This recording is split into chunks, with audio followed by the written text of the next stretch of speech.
So hello and welcome to the slightly delayed pandemic 2020 flight to the outer plains of Lockdownia. I hope you're doing well and safe and sane and staying like that during these times. At the moment here in the UK, we've just had an announcement. I think that was last night, to start to ease some of our restrictions, which will start on Wednesday. So I will be making a descent into the new world very shortly. And as we go along, we've got today and tomorrow. I'm going to cover a couple of things, give you some homework and an exercise for Wednesday, and then we're going to meet on Thursday and Friday this week, and then have the weekend for some other optional homework, and then the following week I'll slowly taper it off, and I'll be giving you signposts as to where you can go to follow up on any of the subjects that you've covered or found interesting over the last 50 or 60 sessions that we've done. I'll also be making an announcement about a sort of special treat along the way as well. Thanks for joining me, and what we're going to cover today is a brief word about the homework, if anyone's got any questions for the sort of court card shadow work that I introduced before the weekend. And I'm going to introduce us to another method of path working, and an exclusive method that I've used in the past and that's covered in Tarot Time Traveller, from which I'll also be reading. So I had a technical issue, and I'm now using I'm on Firefox. I tried it with Chrome, and that stopped working with the live producer in Microsoft. I then went to Microsoft Edge to try and use it in that. I had a few more difficulties, and then I had to rapidly download Firefox in the background and then get Firefox up and running, and here we are. It worked the third time on Firefox. I had seen some other people report issues with Microsoft with Facebook Live within various packages, so there must have been some background update literally in the last day. So here we are. So excellent. So Julia's got 78 days and Tarot face to face. That will be a lot of interesting reading for you. And I hope we can keep some of the reading materials and discussions on that on an ongoing basis after the order of the original Online Hermits comes to a close over the next couple of weeks. And also Michael Rapino has shared something with me in the last couple of days, a sort of special little, I guess, memento of our travels together for everyone who's been in the group along the way. Whether you've been here for one session or all 60, heaven forbid, then Michael's prepared a little surprise for us, which is quite nice as a memento. So thank you to Michael for that. So what we're going to cover today is first of all, if anyone's got any questions about the exercise, if they did that over the weekend with the reversed court cards, without giving too much content away, keep that personal to yourself. But if you have any questions about the method, then do put that into the side, and I'll comment on it as we go along. So what we're going to do today, I have a minor announcement that I've spent today working on Tarot Flip, Tarot Twist and Tarot Inspire, three little smaller booklets that were originally published through Lulu. 3 weeks ago, in the middle of the pandemic, they decided to upgrade their site and completely crash the entire site. So I've been taking the opportunity to move our little pamphlet type books onto Amazon. So I today moved Tarot Flip and Tarot Inspire across, and I'm going to make sure that Tarot Flip, Tarot Inspire and Tarot Twist are moved across to Amazon. So they'll appear in the next few days, but I'd ask you, if you are going to buy them in the next few days, be aware that the cover might be slightly a bit too low, and also the contents on this page may not agree with the page numbers, but because they're quite small books, that shouldn't matter. But I'm just drafting them at the moment on Amazon before I redo them, re-upload them and make them fully live. Okay, so that's ongoing now. So just 3 cards in sense, pull down 3. Yes, yeah, you pull the 3 cards and then reflect on the 3 incidents that they reflect from the matrix as to whether that's guilt in a particular area of your life, remorse, regret or shame, depending on the suit that the court card is in. Originally I used it to select cards out, but it's quite powerful if you randomly draw 3 cards out and then try and associate those with 3 of those incidents in your own life, because then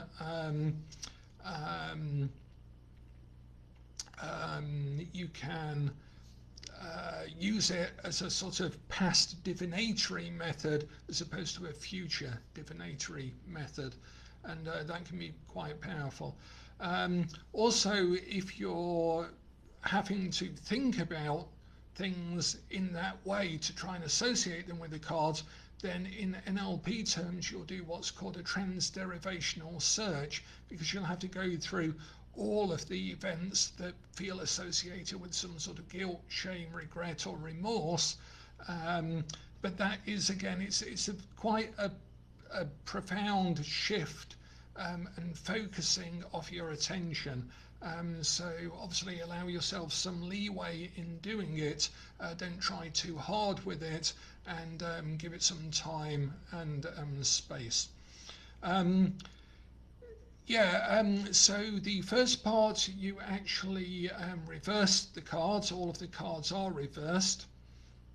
And the second part, you can draw again. That's also another good method. Or you can select out a card that seems appropriate upright to redeem the previous situation.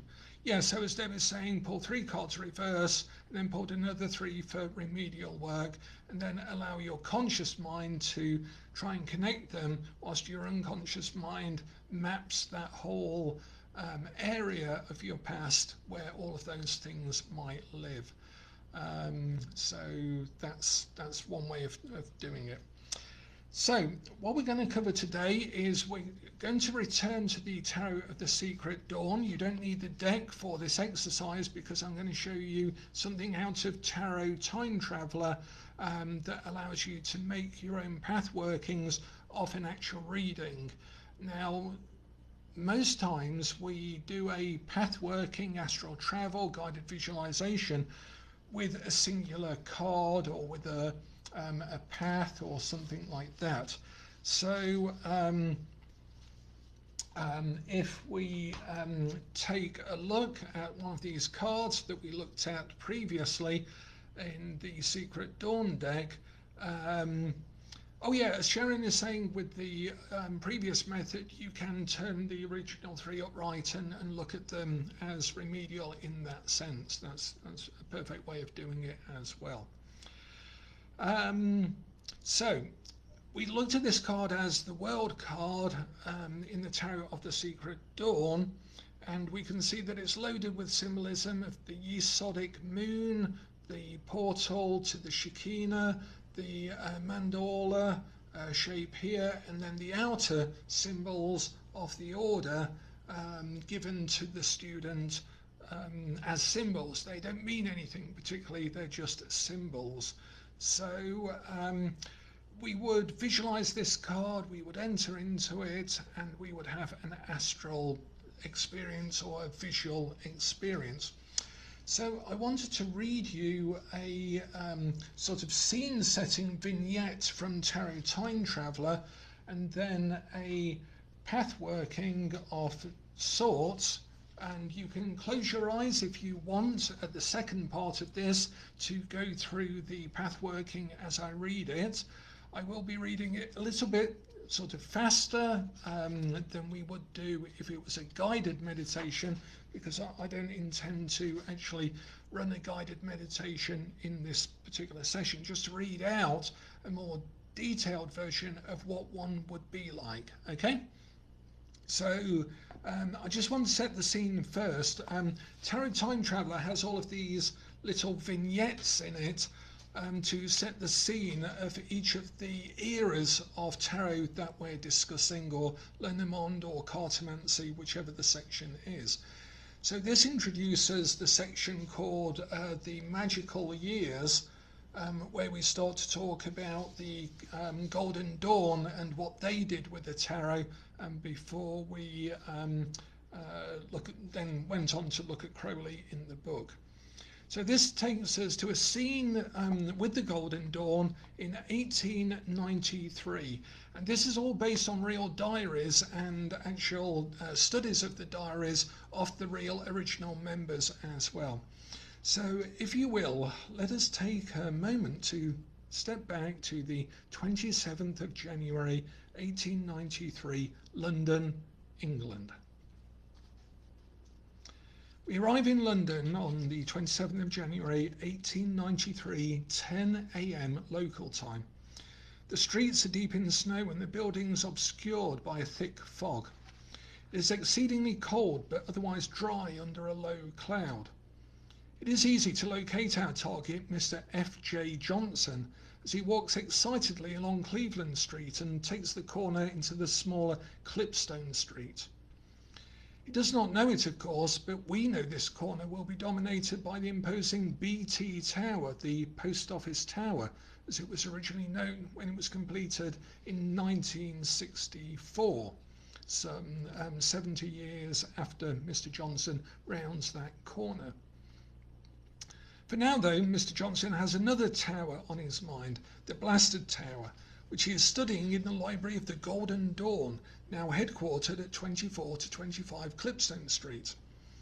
He walks up the stairs and finds the usual small crowd of lady students, whose talk is of many matters, not all of them the affairs of the order. For many this has become more of a social club, but Johnson is set for study, and has loan books to return to the shelves.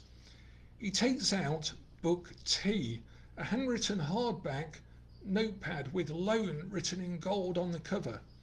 It has a label inside with Westcott's address on it, should it be lost, heaven forbid.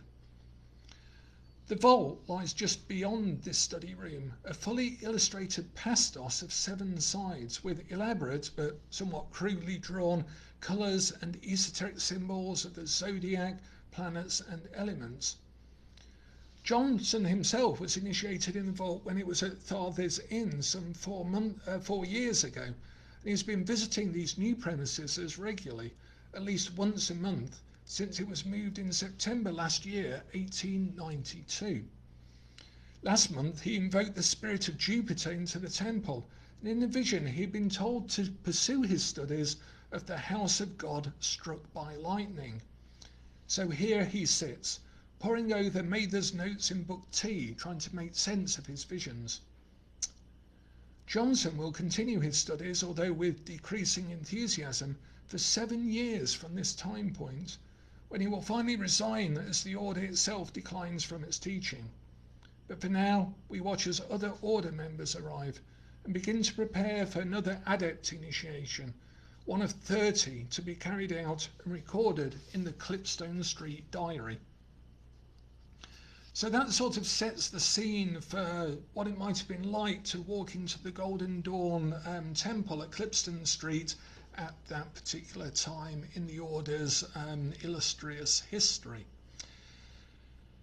But once you were within the temple, once we do a path working within a temple, then we can go fully symbolic. And when we enter into a card, we can illuminate the symbols in our own astral, psychological, auric experience. We can actually live through the symbols. So here is a brief path working into one of the Tarot of the Secret Dawn cards, which I'll probably read in full. It's not too long, so if you do want to close your eyes and visualize this as we go along, it shouldn't take you too far from normal life, I hope, but obviously do come back to us when we're done. You stand before a stone portal in which hangs a rich and elegant tapestry upon a black rod above the portal. There are 3 large stones forming an arch above the rod. You take a moment to look at the tapestry and see that it is of ancient Egyptian landscape, complete with pyramids, camels, palm trees, and an oasis. You can almost feel the dry heat of the landscape from the tapestry. You step forward and draw the tapestry aside so that you can step through the portal, and when you are ready, you take a step forwards. You find yourself in the desert that was upon the tapestry, only now it is real. You can feel the heat on your face and body, and your tongue tastes the dry air. Ahead of you is a single large pyramid. Here and there are a few signs of vegetation. There appears to be a small stream running from the portal towards the pyramid, so you begin to walk along its banks, noticing perhaps lotus blossoms budding in the water and the occasional movement of life deep beneath the surface as the stream widens. When you arrive at the base of the pyramid, you see an open archway leading into a dark tunnel. Above the archway is carved a globe with wings like those of a falcon. You feel a little concerned considering the darkness and must decide whether to enter the tunnel or not. As you pass along the tunnel, you can feel seeds breaking beneath your feet as if crops had been stored here in the past or carried along the tunnel for some other purpose. The tunnel eventually opens out into a triangular room, with the apex on the other side from where you have entered. In the centre of the room floats a large white egg that appears to be surrounded by flames that do not burn it. You can feel a strange cold sort of heat against you as you approach the egg in the centre of the triangle. As you look upon the egg and feel the flames, you notice that the seeds on the floor of this temple sanctum are sprouting to life into all manner of flowers and blooms. You realise the stream is also entering the sanctum from the tunnel and carrying the flowers out into the desert. It flows both in and out of the pyramid on a magical tide. After a while of sensing the work of this place, you turn and walk along the darkness of the tunnel, seeing the desert light ahead of you. Upon leaving the pyramid, you take a moment to get used to the light and follow the stream back to the portal. The tapestry appears to have been placed over the portal on the other side. When you are ready, you can pull it to one side again and feel yourself returning to the present time and place.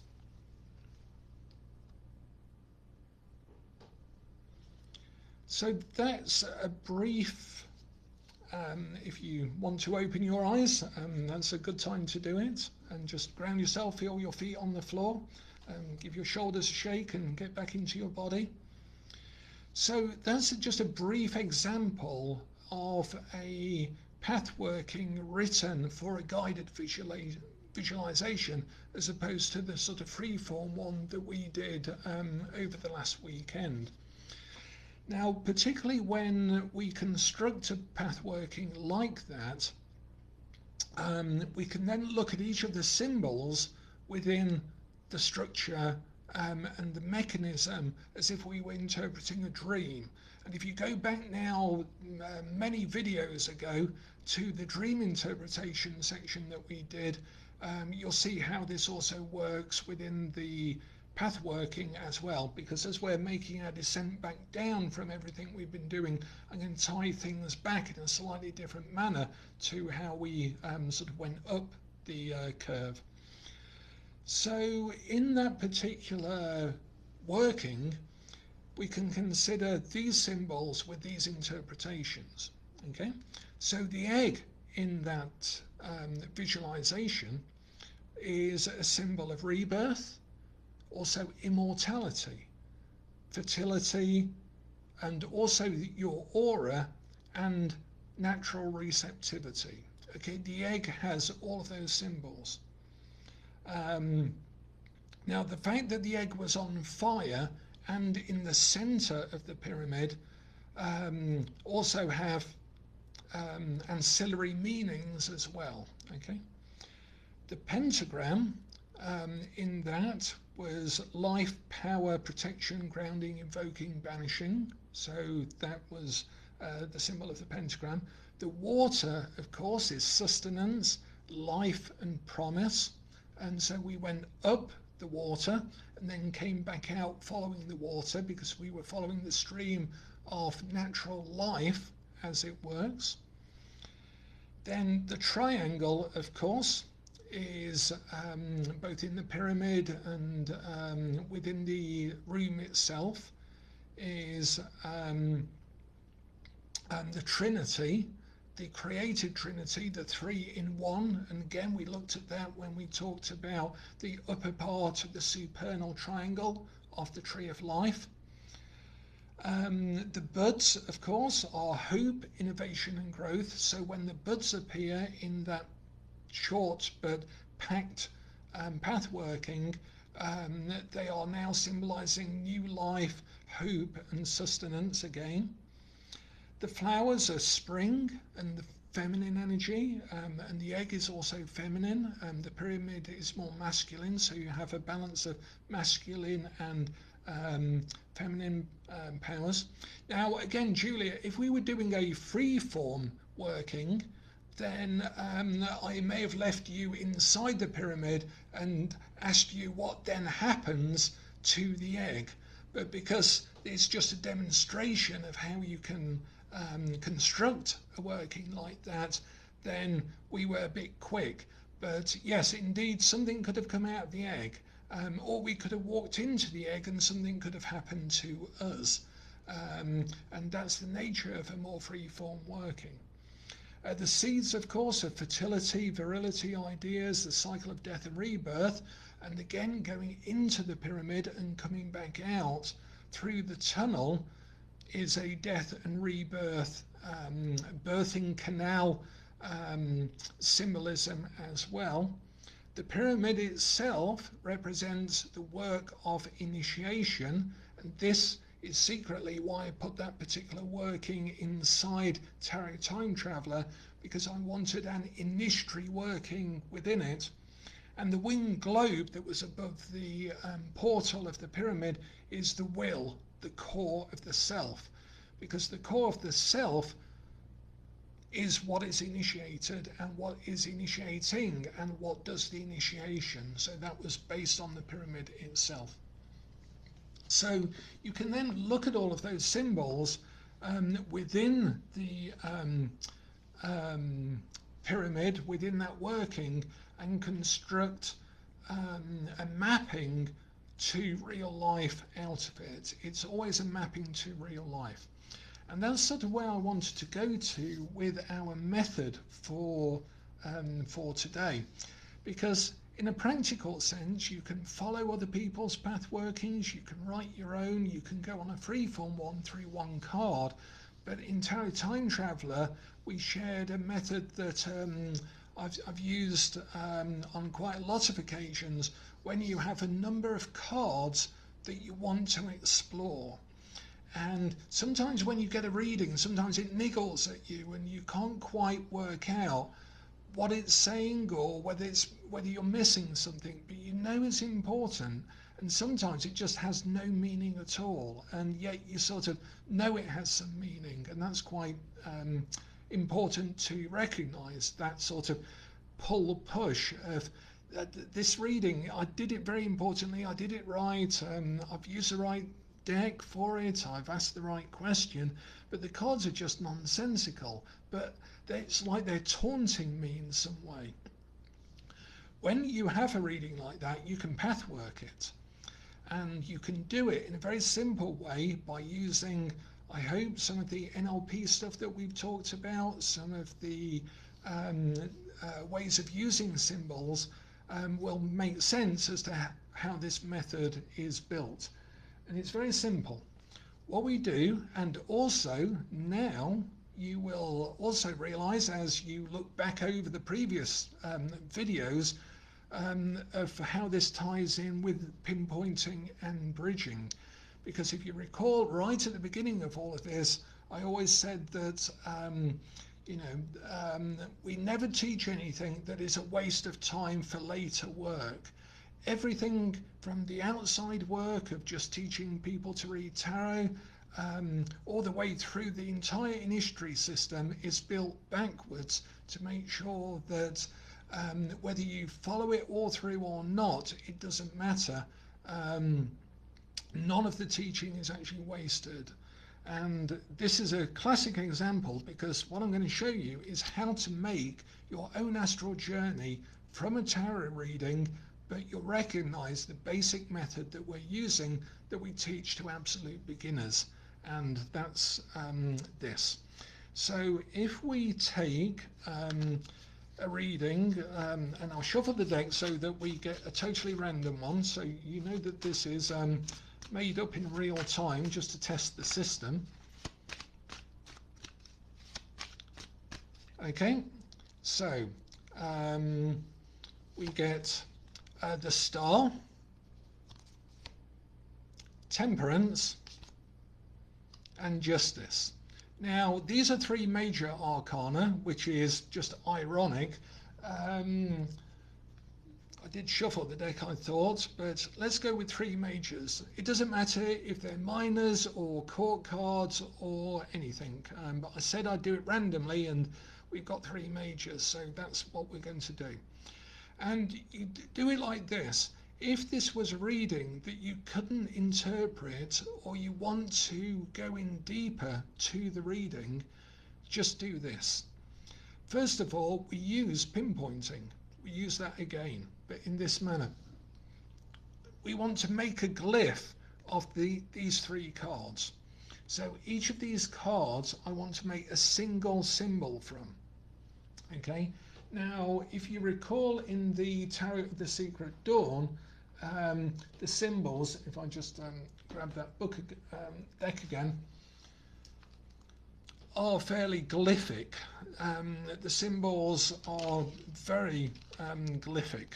That's to say, if I pick another one, that's the one that we sort of use on the back of the cards. That's the Sun card in the deck, and so on. So you can see that these are very simple glyphs. Okay, so we need to reduce, because those are the bare bones of both the Weight and the Thoth deck, and any other deck that is based on them. So we want to make a simple glyph of each of these. Now the Star card, we'll start with that. That's very easy, because we could just use the star. Okay, so we want to pick up one relevant symbol on this card. Okay, so I'm going to take the Star just for the sake of demonstration. That's probably the one I take anyway. So the Star. Then Justice. Now Justice is a fairly simple one as well. We can take the crown, the sword, the scales, but of course I think I'm going to go for the scales because that's a very simple symbol and it reminds me of justice more than maybe the crown on this occasion. So we have the scales. Okay, and if you remember, this is exactly how we taught basic beginners to do pinpointing. Then we have temperance. Now temperance is an interesting one. I think I'm going to go for the wings. On this I could do the sun, I could do the two cups, the triangle, the light on the mountain, the irises. We could do any bit of this card, but I'm going to do the wings. And so basically we now have, I wasn't expecting to have to write, but here we go. If people can remember those things that we just did. So what did we have? We had a star,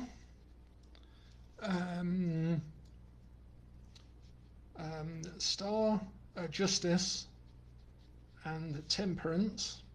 So this is for a reading that's really confounded us, that's really confused us for ourselves or a client.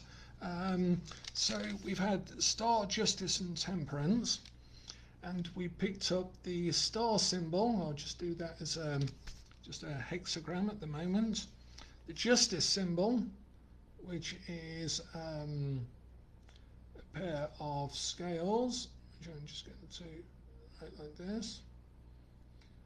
You'll forgive me for not demonstrating my usual excellent artwork, but we'll keep it simple. The star, the justice symbol, and then for temperance we had the wings. So I'm going to do those as a more sort of stylized set of wings, like so.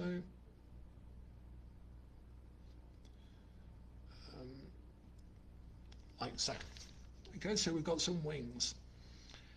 And then guess what we do? Instead of pinpointing these and reading between them, what we can now do, a bit like we did with our sigil work, remember our sigils?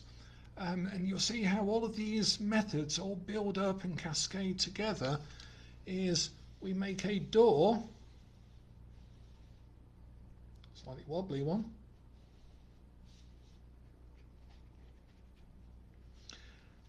okay, so we're going to make a portal in our imagination, and then we're going to have on the portal, on the door itself, so I'll put a handle on the door, put some nice old wood on it and some knots in the wood here and there. There we go. Okay, so we now have our door or our veil. And yeah, I'll post this afterwards, but basically we've taken one symbol for our 3 cards, and if it's 5 cards, then you can do exactly the same method.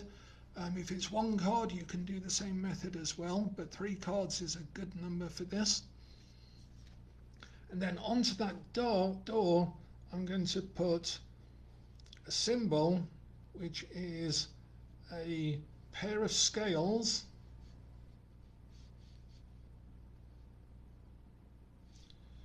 with a feather for the wings. It's a feather, and on the other side a star.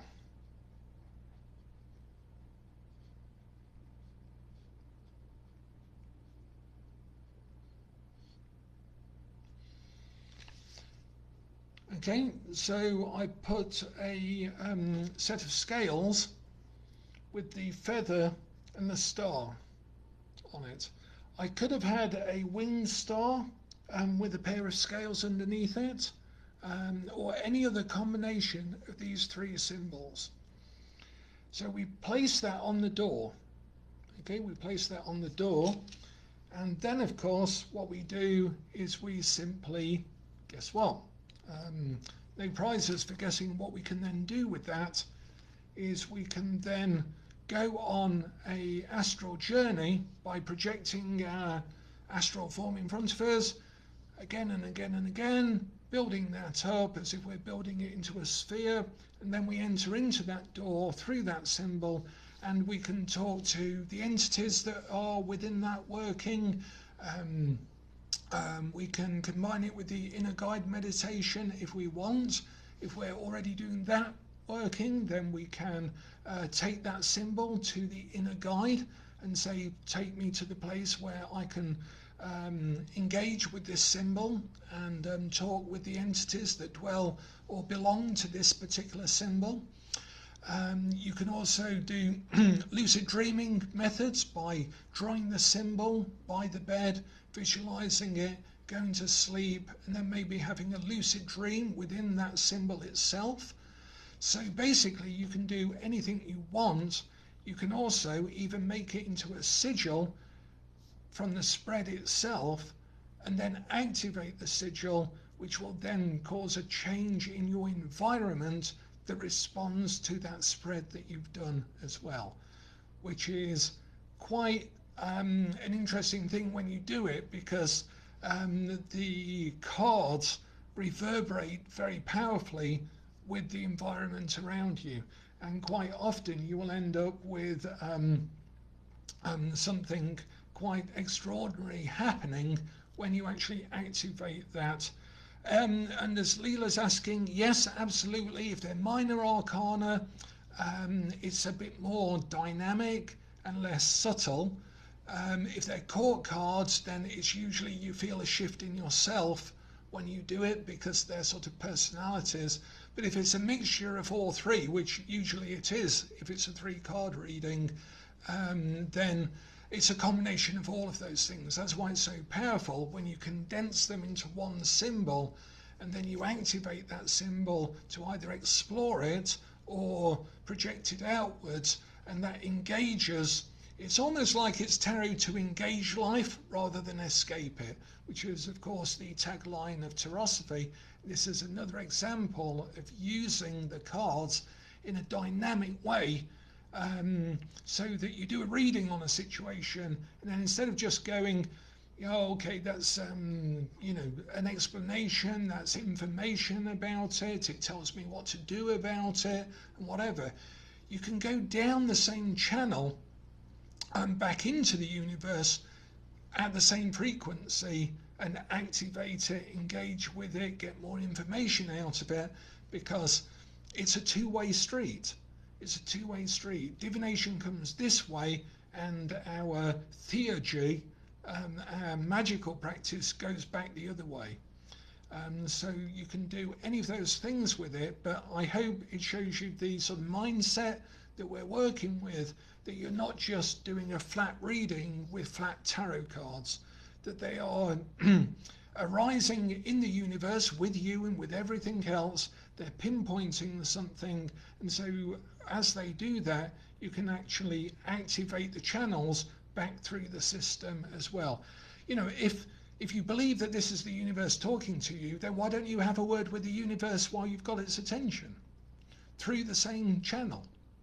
And sometimes consciously you may not even know what the hell is going on with the cards. You know, they're just a confusing set of cards, but you can trust the oracular moment to actually then activate them back up through that channel, and you know, get into a more dynamic engagement with the universe around you, with the tarot in between. And I can assure you it's very, very dynamic. Keep a journal, because sometimes things shift, and it's only in retrospect that you'll come to realize what really happened when you did the method itself. And that is a year's worth of work there and then. If you combine that with the inner guide meditation, sigil work, lucid dreaming, tarot, you know, it's it will just open up, you know, a year's worth of work for you. Journal it, let the cards guide you, and you'll be absolutely fine with it. The method is explored in more detail in Tarot Time Traveller, which we're sort of using as our manual as we come back down from our journeys. So that's about it for this evening session. We're dead on 40 minutes. How about that? I do intend to come. I reviewed a lot of the videos over the last weekend as well, instead of having a day off, and we are going to come back to look at our little cube of space when we get down to the other side of our journey, because I sort of promised that at the beginning of our way up. So I think that's it for today. We should have a little reading. I was trying to find a little reading in here for our session. Let me see if I can just find this. I wanted one a little bit beyond that. I'll save the reading for tomorrow, because we have read from Tarot Time Traveller already, so we'll save the reading for tomorrow. Okay then, so thanks a lot for your time, thanks a lot for your attention. Again, thanks to Michael for the memento that we'll be giving out probably next weekend as we come to a close of these sessions, and I'll be able to give you some more signposts and directions to go for different things that we've covered way beyond these sessions. So thanks a lot, and look after yourselves, look after each other, and I'll see you tomorrow. And then we're taking a break on Wednesday, back for Thursday and Friday. Thanks a lot, everyone. Bye for now.